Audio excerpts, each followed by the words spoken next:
Pernah kepikiran nggak sih kenapa kamu nggak bisa jalan nembus tembok? Kedengarannya emang pertanyaan aneh ya, tapi coba dipikirin. Kamu, tembok itu, kita semua kan sebagian besar isinya cuma ruang kosong. Harusnya bisa lewat dong. Nah ternyata jawabannya itu ada di sebuah aturan kuantum yang percaya atau nggak ngebagi seluruh alam semesta jadi dua suku yang beda banget. Yuk kita bedah bareng-bareng. Oke, pertanyaannya emang terdengar konyol, tapi ini beneran dalam loh. Kenapa kita nggak bisa jalan gitu aja nembus tembok?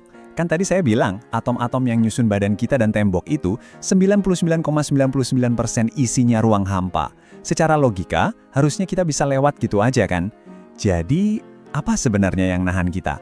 Jawabannya itu bukan soal kekuatan fisik atau tabrakan kayak yang kita bayangin di dunia sehari-hari. Ternyata, jawabannya adalah sebuah aturan kuantum yang super fundamental. Sebuah hukum alam yang berlaku buat semua partikel yang identik. Mau itu elektron di ujung jari kamu, sampai ke inti bintang paling besar di galaksi paling jauh. Nah, biar kita bisa paham, kita perlu ngelakuin eksperimen kecil di pikiran kita. Jadi, selamat datang di laboratorium imajiner kita. Di sini, kita bakal pakai model paling sederhana di fisika kuantum buat ngebongkar salah satu aturan paling dasar di alam semesta. Oke, model kita ini namanya partikel dalam kotak. Coba deh bayangin ada satu partikel kecil yang keperangkap, mondar-mandir di dalam kotak yang nggak bisa ditembus sama sekali. Anggap aja kayak satu bola di meja biliar yang nggak ada lubangnya. Nah, di dunia kuantum, ini tuh ibaratnya lingkungan paling steril dan paling gampang buat kita amati. Dan disinilah keanehan kuantum pertama mulai muncul. Di dalam kotak itu, si partikel nggak bisa punya energi sembarangan loh. Dia cuma diizinin buat punya tingkat-tingkat energi tertentu aja, yang spesifik. Mirip banget sama senar gitar, yang kalau kita petikan cuma bisa ngeluarin nada-nada tertentu, nggak bisa sembarang bunyi. Sejauh ini masih gampang kan? Satu partikel, satu kotak, aturannya jelas. Tapi semuanya berubah total waktu kita masukin partikel kedua yang identik ke dalam kotak yang sama. Disinilah alam semesta mulai nunjukin sifat aslinya yang luar biasa aneh. Eits, tunggu dulu. Apa sih sebenarnya arti kata identik di dunia kuantum? Soalnya, di dunia kita sehari-hari, dua bola biliar yang katanya identik pun pasti masih bisa kita bedain. Mungkin ada goresan super kecil, atau ya kita bisa kasih label terus kita lacak kan? Tapi kalau di level kuantum, identik itu artinya bener-bener mustahil dibedain. Sama sekali. Bayangin kamu punya dua elektron. Kamu kedip sebentar, terus lihat lagi. Nggak ada cara apapun di alam semesta ini buat tahu apakah mereka udah tukeran tempat atau belum. Mereka tuh nggak punya KTP, nggak punya identitas individu.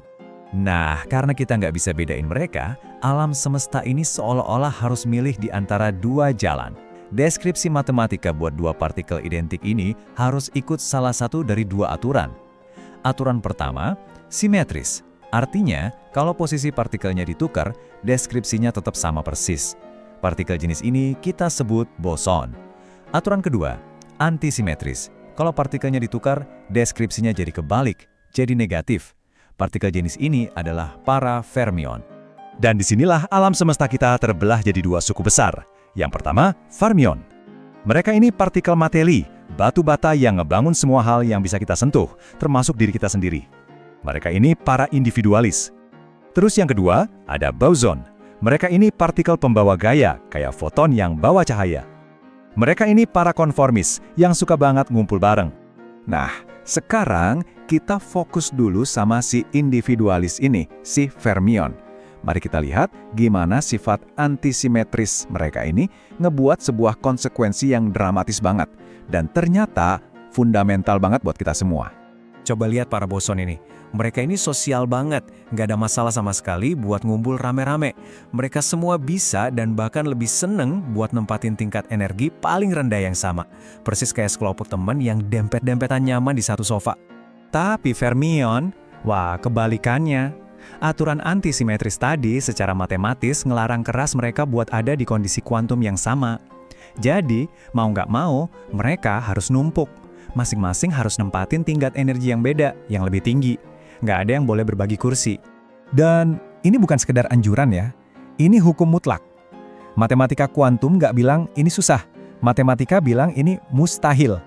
Kalau ada dua fermion identik yang nekat mau nempatin keadaan yang sama persis, fungsi gelombang yang ngejelasin mereka itu secara harfiah jadi nol. Artinya kemungkinan buat nemuin mereka di konfigurasi itu adalah nol. Mereka nggak bisa ada dengan cara seperti itu. Titik. Aturan sakti ini punya nama prinsip eksklusi Pauli. Ini adalah salah satu pilar paling fundamental di fisika. Cuma satu aturan simpel, tapi aturan inilah yang nentuin gimana struktur dari hampir semua hal di alam semesta ini terbentuk. Oke, jadi kita punya aturan kuantum tentang partikel antisosial yang nggak mau berbagi tempat. Keren sih, tapi terus apa hubungannya sama kita yang nggak bisa nembus tembok? Nah, sekarang ayo kita sambungin semua titik-titik ini dan kita lihat gimana aturan aneh ini ngebangun dunia nyata di sekitar kita. Ternyata, prinsip ini ngejelasin hampir semua hal tentang materi. Aturan inilah yang maksa elektron buat nyusun diri jadi kulit-kulit energi di sekitar inti atom, yang kemudian ngelahirin seluruh tabel periodik dan ilmu kimia. Ini alasan kenapa atom gak saling tumpuk dan hancur. Inilah yang ngasih materi itu kepadatan dan struktur. Jadi pas tangan kamu nekan tembok, elektron di atom tangan kamu itu nolak buat berbagi ruang sama elektron di atom tembok. Bukan karena tabrakan, tapi karena prinsip eksklusi Pauli. Intinya gini, sifat antisosialnya para fermion ini ngeciptain semacam tekanan yang fundamental. Mereka itu dipaksa buat saling jaga jarak. Dan tekanan penolakan inilah yang kita rasain sebagai kepadatan atau solid.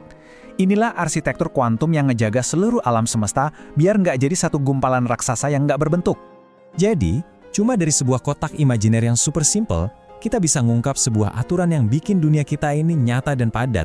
Keren banget ya. Ini jadi bikin kita mikir, hukum-hukum kosmik fundamental apa lagi ya yang sebenarnya lagi sembunyi di balik hal-hal yang kita anggap biasa setiap hari. Terima kasih sudah menyimak.